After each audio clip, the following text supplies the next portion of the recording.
জাতীয় চলচ্চিত্র পুরস্কার প্রাপ্ত অভিনেত্রী অঞ্জনা রহমান মারা গেছেন। শুক্রবার দিবাগত রাত 1:10 বঙ্গবন্ধু শেখ মুজিব মেডিকেল বিশ্ববিদ্যালয়ে চিকিৎসাধীন অবস্থায় তিনি মারা যান। শিল্পী সমিতির সভাপতি মিশা সওদাগর তার মৃত্যুর বিষয়টি নিশ্চিত করেছেন, পাশাপাশি তার ছেলেও মৃত্যুর বিষয়টি নিশ্চিত করেছে। শনিবার সকাল 11টায় এফডিসিতে অঞ্জনার নামাজে জানাজা অনুষ্ঠিত হবে বলে জানা গেছে। এর আগে টানা 10 দিন অচেতন অবস্থায় রাজধানীর একটি বেসরকারি হাসপাতালে সিসিইউতে ভর্তি ছিলেন অঞ্জনা রহমান, কিন্তু আশানুরূপ কোনো উন্নতি না হওয়ায় বুধবার রাতে তাকে বঙ্গবন্ধু শেখ মুজিব মেডিকেল বিশ্ববিদ্যালয়ে ভর্তি করা হয়। জানা গেছে, হাসপাতালে ভর্তির আগে টানা 15 দিন ধরে জ্বরে ভুগছিলেন অঞ্জনা। ওষুধ খেয়েও কাজ হচ্ছিল না। জানা গেছে, তার রক্তে সংক্রমণ ধরা পড়ে। এরপর চিকিৎসকের পরামর্শে দ্রুত হাসপাতালে ভর্তি করা হয়। বাংলাদেশের চলচ্চিত্রের পাশাপাশি আন্তর্জাতিক অঙ্গনেও বেশ সুপরিচিত ছিলেন চিত্রনায়িকা অঞ্জনা। নৃত্যশিল্পী থেকে নায়িকা হয়ে সর্বাধিক যৌথ প্রযোজনা এবং বিদেশি সিনেমায় অভিনয় করা একমাত্র দেশীয় চিত্রনায়িকাও তিনি। এ পর্যন্ত 3 শতাধিক সিনেমায় অভিনয় করেছেন অঞ্জনা। দুবার পেয়েছেন জাতীয় চলচ্চিত্র পুরস্কারও। দর্শক, বঙ্গবন্ধু শেখ মুজিব মেডিকেল বিশ্ববিদ্যালয় হাসপাতালে রয়েছেন আমাদের সহকর্মী শফিকুল হক। তার কাছ থেকে আমরা আরও খবর জানব।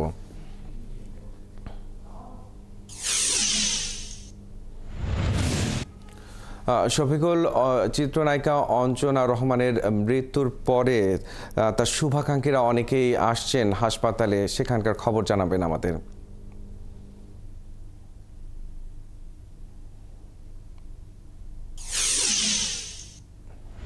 মৃত্যুর পরে আমরা দেখতে পাচ্ছি যে সংস্কৃত অঙ্গনের তার যে শুভাকাঙ্ক্ষী যারা রয়েছেন তারা ইতিমধ্যেই হাসপাতালে এসেছেন। আমাদের একজন সহকর্মী এখানে রয়েছেন, রাশেদ।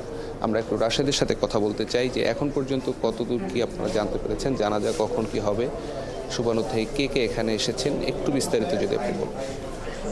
জানাজার বিষয়টি হয়তো বা আমি আপনাকে কিছুক্ষণ পর জানাতে পারবো, কারণ হচ্ছে হলো জানাজা আগামীকাল সকালবেলা এফডিসিতে নিয়ে যাওয়ার একটি কথা রয়েছে এবং মিশা সওদাগর, যিনি চলচ্চিত্র শিল্পী সমিতির সভাপতি, তিনি কিছুক্ষণের মাঝে আসলে এসে উপস্থিত হবেন এবং তিনি তখন আসলে সিদ্ধান্ত নেবেন। কিন্তু আমরা আনঅফিসিয়ালি জেনেছি যে সকাল 11টার দিকে তাকে আসলে এফডিসিতে নিয়ে যাওয়ার একটি কথাবার্তা চলছে এবং তারপর আসলে বনানী কবরস্থানে তাকে দাফন করার একটি কথাবার্তা চলছে, কিন্তু সেটি আমি আসলে নিশ্চিত করে কিছুক্ষণ পর জানাতে পারবো। এখানে কিন্তু আসলে তার দীর্ঘদিনের যারা সহকর্মীরা রয়েছেন, আর্টিস্টরা রয়েছেন, তারা কিন্তু এসেছেন খবর পেয়ে। মিশা সওদাগর আসলে পথে আছেন, অল্প কিছুক্ষণের মাঝে কিন্তু আসলে তিনি ঢুকবেন এবং আমি আসলে পুরো বিস্তারিত জানার চেষ্টা করব যে ওনাকে আসলে 23 ডিসেম্বর রাতে ভর্তি করানো হয় পিজি হাসপাতালে। ওনার যিনি ড্রাইভার রয়েছেন, আমি একটু ওনার সাথে একটু প্রথমে কথা বলতে। আচ্ছা, আপনি ওনার কাজিন, আপনি যদি একটু বলেন যে কবে আসলে ভর্তি করিয়েছিলেন এবং কি অবস্থা। আসলে আমি আগস্টের 20 তারিখে গ্রামের বাড়িতে যাই কুমিল্লাতে। তো 20 তারিখ যাই আর 21 তারিখ 22 তারিখ থাকি। 23 তারিখ সকালবেলা রওনা দিয়ে আসি।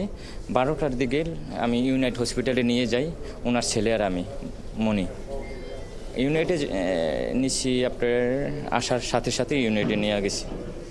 এমনিতে 23 ডিসেম্বর বোধহয় হচ্ছে ওনাকে হাসপাতালে ভর্তি করানো হয়েছে। তারপর অবস্থা সংকটাপন্ন কখন থেকে হলো, আমরা বেশ কিছুক্ষণ আগেই শুনেছি যে উনি মারা গেছেন, কিন্তু আসলে ডাক্তার নিশ্চিত করছিলেন না, সে কারণে আসলে আমরাও বলছিলাম না। না, আসলে ডাক্তার আমাকে যখন 1টার দিকে ডাকে তখন বলতেছে আপনি ওদেরকে জানাইয়া দেন হার্টবিট বন্ধ হয়ে গেছে। তো আমি ফার্স্টে জানাই ওনার ছেলে মনি নিষাদকে, তারপর বাকি অন্যরাদেরকে জানাই। ডাক্তার বলেছে বলক বন্ধ হয়ে গেছে, যে কোনো টাইমে চলে যেতে পারে। লাইফ সাপোর্টে থাকা অবস্থায় উনি না ফেরা দেশে চলে গেছেন। ওনার কিন্তু আসলে দীর্ঘদিনের সহকর্মীরা আছেন যাদের সাথে কিন্তু অসংখ্য স্মৃতি এবং একসাথে কাজ করেছেন, একসাথে ছবিতে কাজ করেছেন। আমরা কিন্তু দেখছি যে আসলে এখানে কান্নার রোল পড়ে গেছে এবং আমি যদি 2-1 জনের সাথে কথা বলি, আমি যদি প্রথমে জয় চৌধুরীর সাথে কথা বলি, একাধিক ছবিতে কাজ করেছেন। আপনারা চলচ্চিত্র শিল্পী সমিতিতে একসাথেই আছেন, কার্যনির্বাহী সদস্য উনি ছিলেন। আপনি যদি একটু ওনার সম্বন্ধে বলেন। অ্যাকচুয়ালি উনি তো আমাদের আর্টিস্ট আমরা কখনো মনে করি নাই। উনি সবসময় আমাদের বড় বোনের মতো ছিল, বন্ধুর মতো ছিল। আর উনি এমন অমায়িক একজন মানুষ যে ওনার সঙ্গে কথা বলে কেউ বুঝতেই পারতো না আজকে ফার্স্ট টাইম কারোর সঙ্গে কথা হচ্ছে এরকম কিছু। উনি আমাকে উনি মানে আপন ভাই থাকলে যতটা ভালোবাসতো ওরকমই ভালোবাসতো ফ্যামিলি মেম্বার হিসাবে।